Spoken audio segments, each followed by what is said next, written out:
আসসালামু আলাইকুম ভাই বোনেরা। আজকে আমরা দেখব একটি মোবাইলে মেসেঞ্জারের মেসেজ কিভাবে নিজের মেসেজ ডিলিট করা যায় এখন অন্যটা থেকে যাবে। যারা আমার ইউটিউব চ্যানেলে নতুন, প্লিজ ইউটিউব চ্যানেলটি সাবস্ক্রাইব করে দেবেন। চলুন আমরা বেশি কথা না বলে আমরা প্রথমে দেখে আসি। প্রথমে আমরা মেসেঞ্জারে যাব,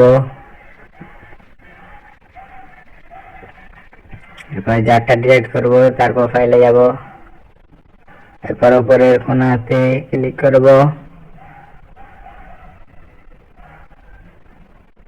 এরপর আবার উপরের কোণাতে থ্রি ডটে ক্লিক করব, এরপর ডিলিট ভার্সনে ক্লিক করব, এরপর ডিলিটে ক্লিক করব, তাহলে আমাদের মেসেজ ডিলিট হয়ে যাবে।